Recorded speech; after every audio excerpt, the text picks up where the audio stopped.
Salut tout le monde, j'espère que vous allez bien, bienvenue dans cette nouvelle vidéo Lego. Aujourd'hui on va découvrir 4 des nouveautés Harry Potter du 1er mars 2023 et il s'agit, vous l'avez compris, des bannières. Avec par ordre de numéro la bannière de Gryffondor en premier, suivi de la bannière de Serpentard. Et c'est bon, ça y est, on peut terminer, on a terminé les acteurs principaux. Ah, faut faire les seconds rôles aussi? Bon, d'accord, alors on fait les seconds rôles. Donc on aura aussi évidemment la boîte de la bannière Serre d'Aigle. Et enfin, second rôle du second rôle, les Poufsouffles. Et sincèrement, cet acharnement sur les Poufsouffles, moi ça commence à me peiner. Parce que sur une petite erreur de calcul, moi je termine chez les Poufsouffles.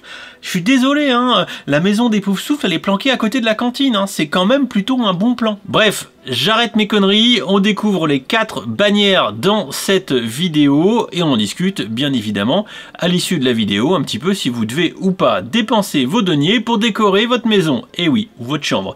C'est parti.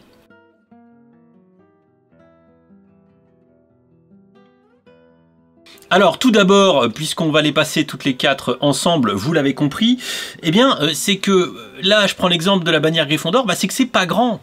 Ah non, moi je m'attendais à plus épais, sachant qu'à l'intérieur il y a un petit bout de décoration, mais non, c'est extrêmement fin. Ah ouais, comme dirait Jean-Marie Bigard, on est monté fin là. Ah, on est monté très très fin, à peu près 2 briques de large plus 2 plates, histoire de faire la couverture. Et toutes ces bannières seront constituées strictement de la même façon, avec des dimensions identiques, à savoir, et ça c'est plutôt un point important et intéressant, un blason, emblème, appelez ça comme vous voulez, tampographié de chacune des maisons avec ici Gryffondor. Bon, et on peut déjà constater quand même que ces blasons tampographiés, eh bien ils sont de toute beauté, regardez, franchement ça rend très très bien. Et à n'en pas douter que Lego en fera de la réutilisation d'une façon ou d'une autre. Côté figurines, si on commence par les Poufsouffles, de gauche à droite, on a Anna Abbott qui débarque, suivi de Susan Bones avec ses petites taches de rousseur sur le petit Truffio, comment c'est trop mignon. Et enfin, bien évidemment, Cédric Diggory qu'on a déjà vu. Bien évidemment, nos mini-figurines ont des doubles têtes et toujours une petite dédicace à Susan Bones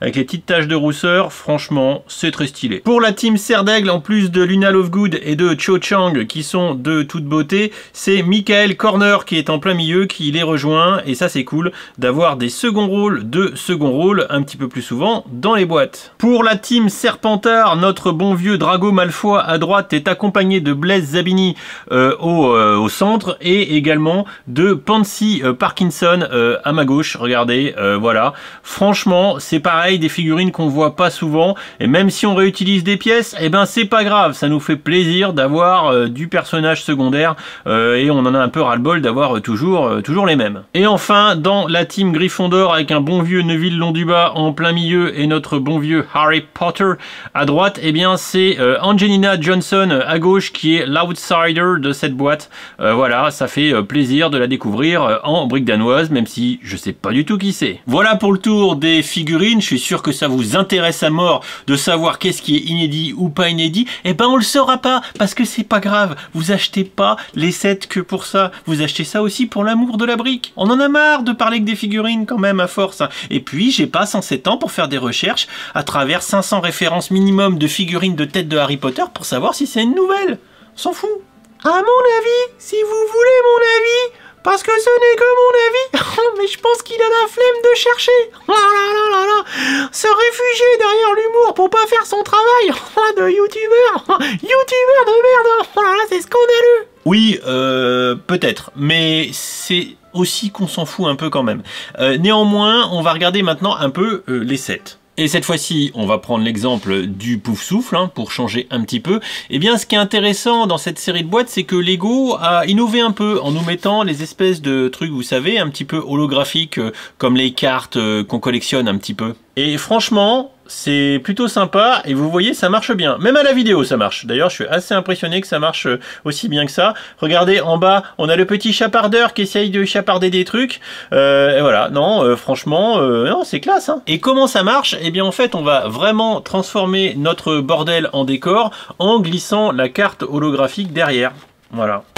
je pense que vous avez compris un peu comment ça marche le principe.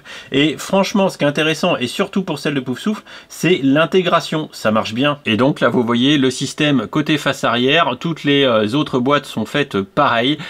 C'est plutôt malinx. Sinon, pour la partie 7 en lui-même, hein, vous le voyez, le principe, eh bien, c'est que ça s'ouvre. Hein, je pense que vous l'avez compris. Hein, ça se voilà, et on pète tout. Et pourquoi on pète tout? Eh bien, c'est assez simple. C'est parce que en fait, chaque décor est fait, voilà, pour comporter à l'intérieur son rangement de petites décorations, les fauteuils, les machins, les trucs, les canapés qui se plient. Ici, on a un petit coffre, vous le voyez. Bref, c'est prévu, comme un peu pour les bouquins, finalement, eh bien, de pouvoir planquer des choses à l'intérieur et de le déplier, de le mettre en micro-scénette. Vous vous en doutez, on a la même chose pour les serres d'aigle. Voilà, c'est plutôt sympa. Pareil, on va venir plier et ensuite découvrir le décor, sortir un petit peu tout ce qu'il y a à sortir. Hein, comme par exemple ici, les fauteuils sont quasiment déjà mis.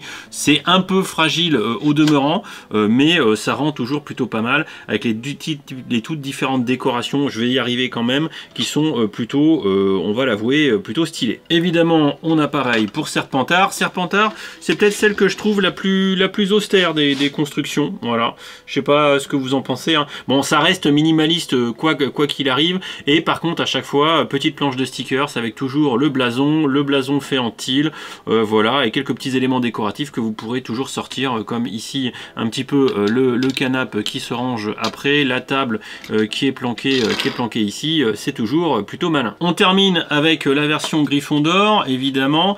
Là, bon elle est sympa. Hein, c'est toujours coloré. On est toujours très habitué aux couleurs de Gryffondor plus que les autres, hein. Toujours pas mal de stickers, toujours un blason, toujours des trucs à sortir comme ici les canapes, mais également pour Gryffondor on a une petite table, voilà, si on y arrive, je vais y arriver, mise au point Jacqueline, voilà, si tu veux y arriver, voilà, une petite, regardez, petite table d'échecs, voilà, histoire de s'enjailler un petit peu entre membres de Gryffondor le soir dans la salle commune. Si maintenant on regarde un petit peu les différents hologrammes, donc ici l'hologramme de Serpentard qui est, voilà, regardez un petit peu avec un vilain serpent, des yeux et tout, c'est plutôt sympa. Celui de Poufsouffle, on l'a déjà vu, donc vous avez déjà vu un petit peu les animations, ça c'est plutôt cool. Celui de Serre d'Aigle, très joli, puis moi j'aime bien le bleu, même si là celui-là, attendez, hop, voilà, vous voyez, c'est un petit peu plus discret. Et celui de Gryffondor qui est assez sympa, regardez.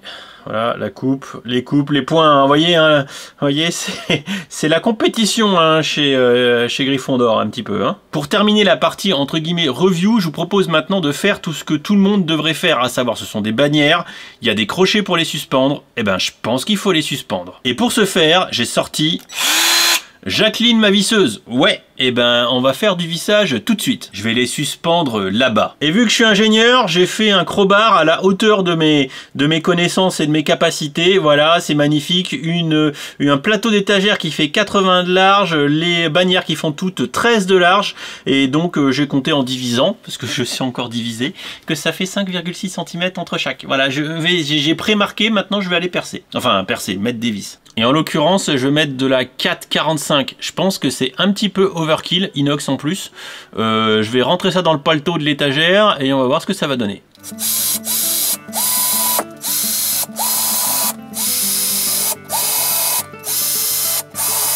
Voilà, maintenant que j'ai mis les vis, je suis fin prêt pour accrocher les bannières. Et on va serrer un petit peu les fesses quand même. Hein. On va serrer les briques. Hein.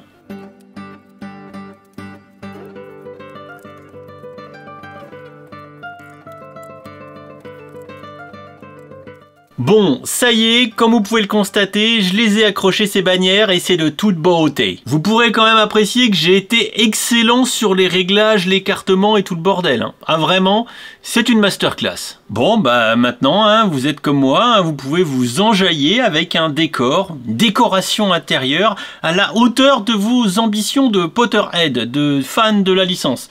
Ça rend plutôt pas mal. Maintenant, côté rapport qualité-prix, on est quand même à... Les 4 sont à peu près pareils, hein, de l'ordre de 84 € du kilo, enfin un peu plus de 80. C'est un peu cher. Bon, je pense qu'on paye certaines figurines, je pense qu'on paye certaines nouvelles pièces, et particulièrement les plaques holographiques, ça doit coûter une blinde à faire. Ça, c'est certain. Néanmoins, 30 €. 30 €, ça serait bien. Et ce sont des sets que vous pourrez trouver en ristourne. Voilà. Donc, si comme moi, votre objectif, c'est d'avoir une déco magnifique comme ça, eh ben vous savez ce qu'il vous reste à faire. Investissez dans la brique danoise de type sorcier.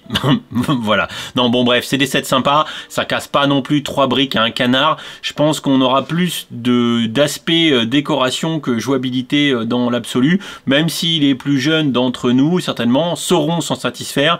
Pour la population plus adulte, il faut pas trop chercher l'intérêt des bannières en elles-mêmes. Si ce n'est à faire comme moi, à savoir aller suspendre quelque part dans votre décoration. Voilà, j'espère que la vidéo vous aura permis de faire un tour relativement intéressant de ces 4 boîtes en une fois. Voilà, je pense que ça servait à rien de faire les 4 bannières séparées, comme les sets d'ailleurs Avatar 2. Vous n'hésitez pas à me dire ce que vous en pensez dans les commentaires de la vidéo. Je vous dis à très vite. Et puis, bisous, à la prochaine. Ciao, ciao. Et puis on va attendre que ça se casse la gueule en stream. Bisous.